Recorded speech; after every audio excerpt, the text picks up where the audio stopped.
In 2017, behavioral ecologist Mark Ladry documented some pretty odd behavior from coconut crabs on a small island in the Indian Ocean. He had set up cameras to better understand their foraging patterns, and in the middle of the night, one of the cameras showed a coconut crab climbing a tree. And yes, climbing, eventually walking out onto a low branch where a booby, a type of bird mind you, was sleeping. At that point, it then proceeded to stretch out its claw, lock them around the bird's wing, and boom, snap, breaking its wing and causing it to fall to the ground. Now, the bird tried to fight back, but he might as well have been fighting a living tank, as the crab did not give any quarter, and proceeded to smash the heck out of it, ultimately causing the bird to become paralyzed. And within 20 minutes of this starting, 5 more of its bloodthirsty homies had shown up to join the, fun. And by morning, the bird was completely gone. And when I say gone, I mean eaten.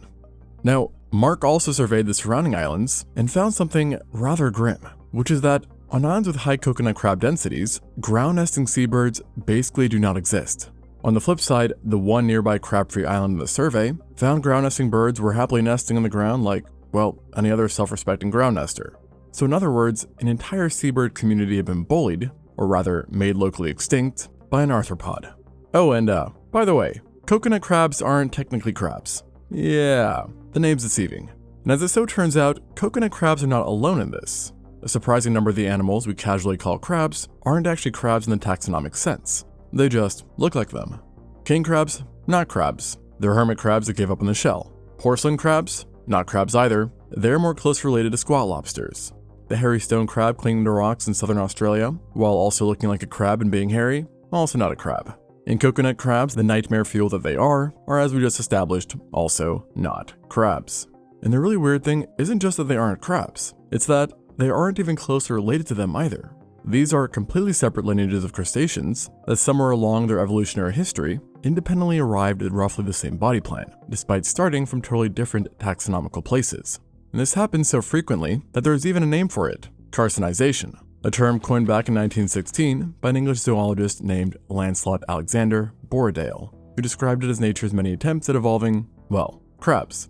And in a 2021 phylogenetic synthesis, researchers estimated that the fully crab-like body plan has evolved at least 5 times independently in different lineages, which is why there's a meme floating around the internet that says that everything eventually becomes a crab. Now obviously the meme isn't literally true, evolution isn't running around with some kind of crab-zapping wand, and humans, fortunately or unfortunately depending on your feelings about having claws, aren't going to be turning into one either. But the shape really has been reinvented again and again in lineages with completely separate evolutionary histories. And the question of why turns out to be pretty interesting. Now, to actually get into the why, we need to define what becoming a crab really means. Because just saying looks like a crab is doing a lot of work, and not especially helpful, with the specific changes involved actually mattering.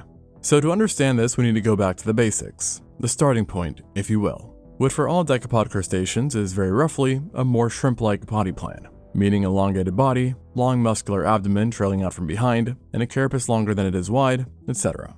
And that is the classic shrimp to lobster silhouette. And the really key thing about this is that the tail is exposed. And not only exposed, but also extended, and, well, useful. Because you see, lobsters and shrimp use that tail for what's called the charadoid escape reaction, which is basically when they flex the abdomen and tail and rocket themselves backwards to the water like organic jet skis. Now, it's fast and obviously works, but at the same time, from a predator's perspective, that long muscular tail hanging out from the back is basically a grab me sign, or perhaps a bite me sign. So, to become crab-like, the whole setup has to shift in a few coordinated ways. The shell on top has to flatten and widen, the separate plates on the underside merge together to form one wide, flat shield, and then the long abdomen has to shrink, fold forward, and tuck up under the body. And fun fact, there's actually a fancy developmental term for the tail tucking part, and that is called brachiorization, which is a sciencey way of saying the abdomen folds forward during metamorphosis. And remember that part, as we're going to come back to that in a bit, as the genetic mechanism behind brachiorization turns out to be a lot more interesting than the word makes it sound, and is basically one of the keys to this whole becoming a crab thing. But before we go there, quick taxonomic distinction. There are 2 major groups of crustaceans that we're talking about here. Brachyura, the true crabs, which originated as one lineage and stayed that shape with not so much variation, and is also the reason why it's called brachiorization. And then Anomura, a sprawling group that includes hermit crabs, king crabs, porcelain crabs, squat lobsters, mole crabs, and a bunch of other random characters. Now, the easiest way to tell them apart in person is to count the walking legs. True crabs have 1 pair of claws up front and 4 pairs of walking legs behind them. However, on the flip side, many crab-shaped onamurans have one pair of claws and only 3 obvious pairs of walking legs, because the back pair is reduced and tucked up under the carapace, where it mostly gets used for cleaning the gills. Small anatomical difference, yes, but it's important, as it means a king crab and a Dungeness crab, which is, yes, its actual name, who might be on your plate, are in reality, despite appearing to be cousins at the very least, are separated by hundreds of millions of years of independent evolution. So yeah, they are more distantly related than we are to literally any other living mammal on Earth. Anyways, going back to the star players here, the crabs, well, not crabs, but crabs in name and crabs in shape and, well, you get the point. So, king crabs are one of the more dramatic transformations in this story, at least evolutionarily speaking. You see, they aren't crabs, which yes has been established, but get used to hearing this. They're rather hermit crabs that decided to be a bit more social. So, hermit crab lineages have spent over 100 million years renting out discarded snail shells. Their entire anatomy has been shaped by that lifestyle. Asymmetric claws, because the larger one has to plug the entrance to the shell like a cork. A soft, uncalcified abdomen that coils perfectly into the inside of a gastropod shell, and a growth ceiling that's basically capped by how big of an empty snail shell they can find on the seafloor, which means a hermit crab's entire life is essentially one long, stressful search for a home. In a landmark study from 1992, placed king crabs phylogenetically inside the hermit crab genus Pagurus, and pretty much every molecular study since has confirmed a hermit crab ancestry. So the idea is that somewhere in the past, selection started favoring hermit crabs that could calcify and harden their own abdomens, basically growing their own shells instead of renting one out. And once that shell size constraint relaxed, well, level up, as the lineage produced some absolute giants. For example, a big red king crab can reach roughly 28 centimeters or 11 inches across the carapace, and then a leg span of around 6 feet or 1.8 meters and weigh up to about 28 pounds or 12 kilograms. So in other words, basically a small dog with very, very long claws.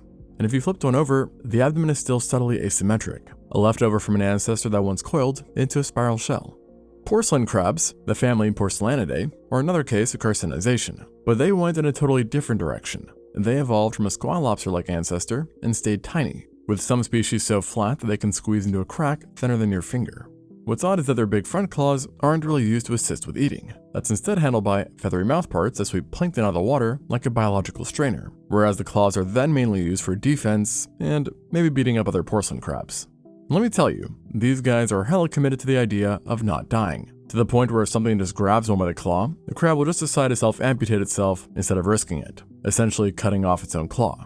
And like seriously, it just pops it off, sprints away, and then regrows a replacement over the subsequent molds like nothing happened, except perhaps for some lingering mental trauma. Which is honestly a pretty elegant solution to the specific problem of having evolved good armor, but also being bite-sized.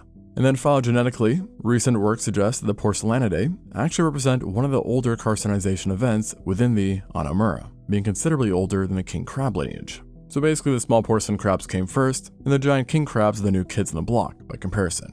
The hairy stone crab, Lomus hirta, which is also my personal favorite, is from another family called Lomicidae. Now it lives in the rocky shores of southern Australia, maxing out at about 2.5 centimeters, or roughly an inch across the carapace, and then is covered head to claw in a thick coat of brown, adorable fuzz.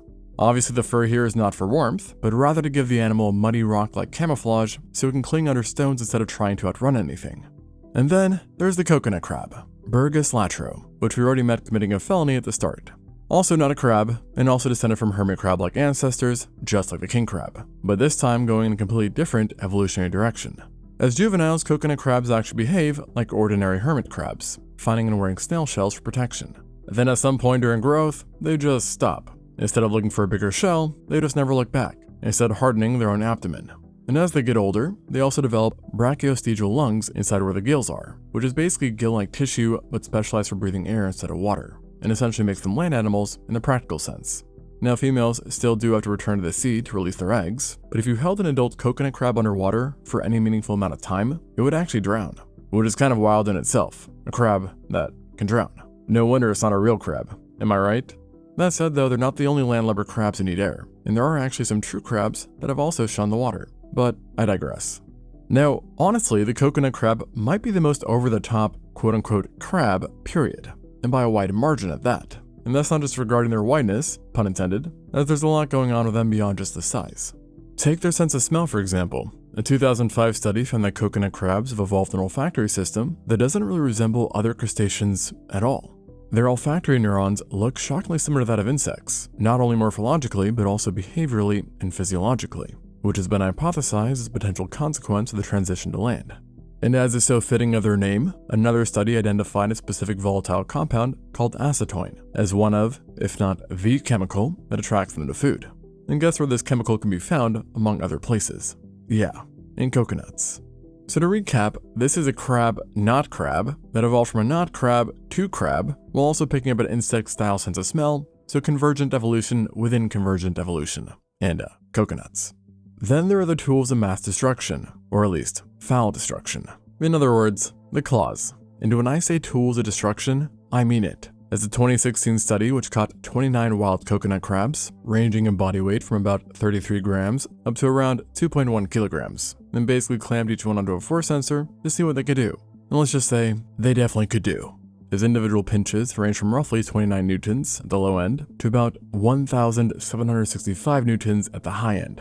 And when the researchers scaled their data up to a maximum recorded body weight for the species, around 4 kilos, they estimated a potential pinching force, if you can still call it that, around 3,300 newtons, which, just for context, the average human grip strength is about 400-ish newtons.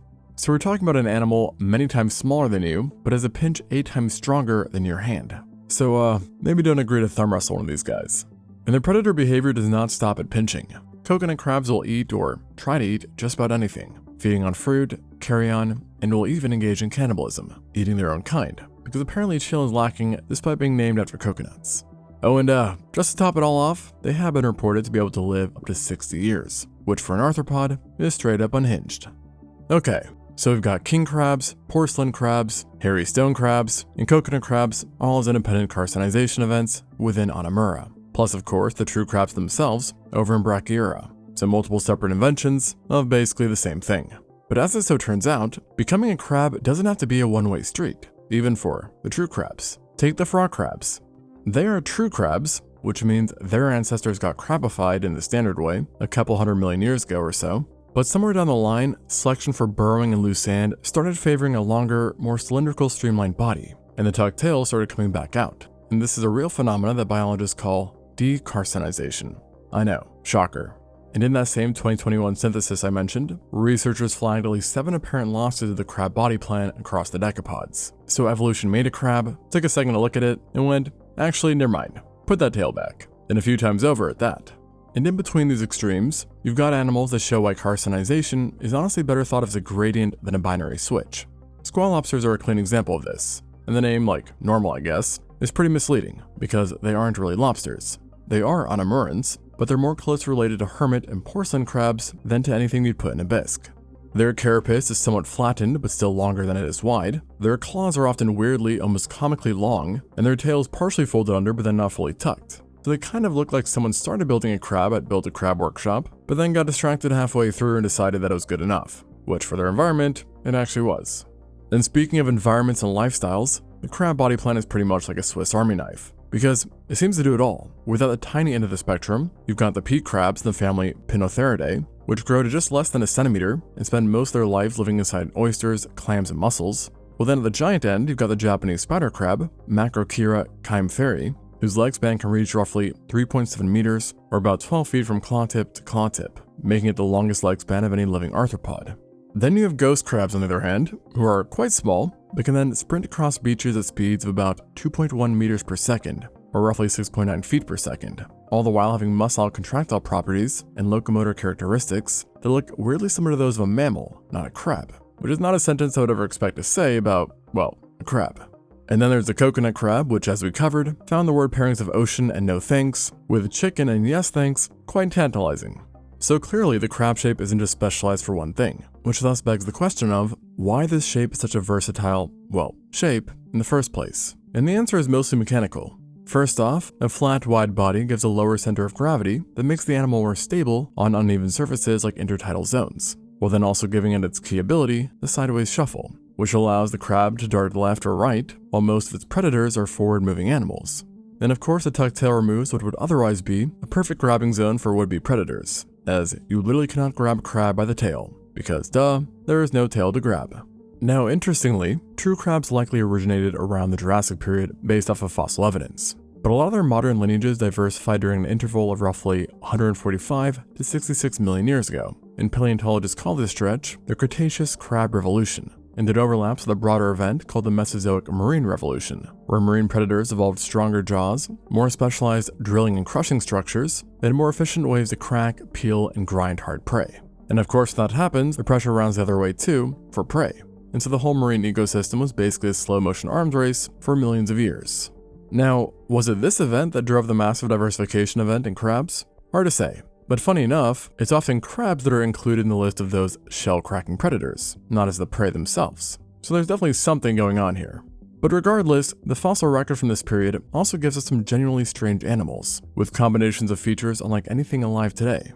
For example, Chimera perplexa, found in Cretaceous rocks in Colombia and described in 2019, has been nicknamed the platypus of the crab world because it combines a crab body plan, but with huge unprotected compound eyes and paddle-like legs for swimming instead of sidewalking, and all in a body about the size of a quarter. Then a 2022 follow-up study looked at its eye anatomy in detail and found that its compound eyes were enormous relative to its body size and grew rapidly during development, both of which are classic signatures of an active visual predator. So anyways, we have a decent answer for what carcinization is, when it was happening, and roughly why. But the last question still unanswered is the how. Like, what is actually happening that makes the same shape somehow so reachable for so many different lineages? And is it possible in humanity? Just asking for a friend. And so the answer to this is that a study on the Chinese mitten crab tracked gene expression during the metamorphic transition when the abdomen first folds under, and identified that certain genes showed decreased expression at exactly that moment, such as SCR and ANTP. Now, these are Hox genes, which is the family responsible for laying out the body plan of an animal during development, basically acting like the master architects, telling different body segments what to become.